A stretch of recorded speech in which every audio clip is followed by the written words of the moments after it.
अस्सलाम वालेकुम व्यूवर्स। आज मैं आप लोगों के लिए बहुत ही मज़ेदार सी साबूदाना सैलेड ड्रिंक की रेसिपी लेकर आई हूँ। इसे बनाना बहुत ही आसान है और ये बहुत ही मज़ेदार भी तैयार होती है, जल्दी से तैयार हो जाती है, ज़्यादा टाइम नहीं लगता इसे बनने में। तो इस वीडियो को लास्ट तक ज़रूर देखिएगा। अगर आप मेरे चैनल पर नए हैं तो मेरे चैनल को सब्सक्राइब करें और साथ ही साथ बेल आइकन को क्लिक करना ना भूलें। इससे मेरे आने वाली हर वीडियो की नोटिफिकेशन आपको सबसे पहले मिलेगी। मेरी वीडियोस अच्छी लगे तो उसको लाइक करें और इसको शेयर भी ज़रूर करें। तो चलिए आइए वीडियो स्टार्ट करते हैं। इसके लिए मैंने साबूदाना लिया है आधा कप, और ये देखिए कुछ इस तरह से होता है जिन लोगों को नहीं पता है।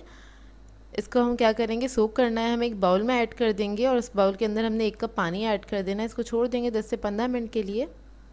इसके बाद हमें चाहिए होगा 1 कप पानी जेली बनाने के लिए। पानी के अंदर हम जेली का एक पैकेट ऐड कर देंगे। स्ट्रॉबेरी फ्लेवर जेली ले रही हूँ मैं, और ये जब थोड़ा सा पक जाएगा तो बस इसको निकाल के हमने सेट कर लेना है। इसी तरह से मैंने 2 कलर की और जेली बना के रख ली है। अच्छा, जेली आपकी मर्ज़ी, आप लोग ज़्यादा खाना पसंद करते हैं तो ज़्यादा ऐड कर सकते हैं, कम खाना पसंद करते हैं तो 1 पैकेट भी काफ़ी है। तो देखिए साबूदाना को मैंने सोक कर दिया था और ये फूल गया है काफ़ी हद तक। अब इसको हम क्या करेंगे, बॉईल कर लेंगे। तो थोड़ा पानी लेना है हमने अच्छी क्वांटिटी में, और उसके अंदर इसको हमने डाल देना है। बबलिंग बॉयल पानी में ऐड करिएगा और उसके बाद हम इसको पकाएंगे। तकरीबन 7 से 8 मिनट में बहुत अच्छा पक के तैयार हो जाता है। और जब ये ट्रांसपेरेंट हो जाएगा, पक जाएगा, तो हमने क्या करना है, इसको छान लेना है। और छानने के बाद इसको ठंडा करना ज़रूरी है, नहीं तो ये ओवर कुक हो जाएगा। तो देखिए इसको मैंने ठंडा कर लिया है फ़ौरन से, और जेली भी हमारी सेट हो गई है बहुत अच्छे से। अब इसके छोटे छोटे से क्यूब्स हम कट कर लेंगे। तो बस मैं नाइफ़ से इसको कट कर लूँगी अच्छे से। और 2 और जेलियाँ मैंने जमा के रखी थी, एक ग्रीन कलर की है मेरे पास और एक येलो कलर की है, तो मैं उसको भी कट कर लूँगी। इसके बाद हमें चाहिए होगा दूध। तो दूध लिया है मैंने 2 गिलास के बराबर, एक बाउल में ऐड कर देंगे। और इसके बाद इसमें मैं ऐड करूँगी कंडेंस मिल्क आधा कप। मीठा आप अपनी मर्ज़ी के हिसाब से ऐड कर सकते हैं। उसके बाद मैंने रूह अफ़ज़ा ऐड कर दिया है इसके अंदर 3 टेबलस्पून। इसको मिक्स कर लेंगे बहुत अच्छी तरीके से।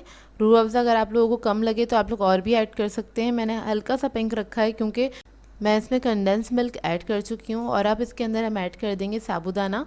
तो देखिए साबूदाना इस स्टेज पे आपका बिल्कुल ठंडा होना चाहिए, वो ऐड कर देंगे और इसको अच्छे से मिक्स कर लेंगे। इसके अंदर कोई लम्स ना रहें, हर दाना अलग अलग हो जाए, इतने अच्छे से आपने इसको मिक्स कर देना है। तो इसको मिक्स करने के बाद इसमें मैं ऐड करूँगी फ्रूट कॉकटेल। ये पूरा एक टिन ले लिया है मैंने, और वो हम इसके अंदर ऐड कर देंगे। आप लोग कोई भी फ्रूट ऐड कर सकते हैं, मैं कॉकटेल के साथ बना रही हूँ इसको। फिर हम जेलीज़ ऐड कर देंगे अपनी तीनों कलर की। तो ये बहुत ही मज़ेदार सा हमारा ड्रिंक रेडी हो जाता है। इसको मिक्स करें अच्छे से और आपने फ्रीज़र में रख देना है इसको ठंडा करने के लिए। ठंडा ठंडा आप इसको सर्व करें, बहुत ही मज़ेदार लगता है। मतलब ये सैलड ड्रिंक है तो आप इसको खा भी सकते हैं, आप इसको पी भी सकते हैं।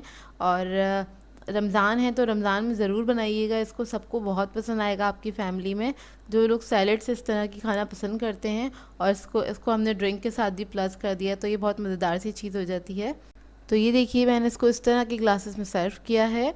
सो व्यूअर्स, अगर आप लोगों को मेरी रेसिपीज़ अच्छी लगती हैं तो मेरे चैनल को सब्सक्राइब करें, लाइक करें, कमेंट ज़रूर किया करें, शेयर भी ज़रूर किया करें अपने फ्रेंड्स के साथ, फैमिली के साथ। तो मुझे अपनी दुआ में याद रखिएगा। अल्लाह हाफ़िज़।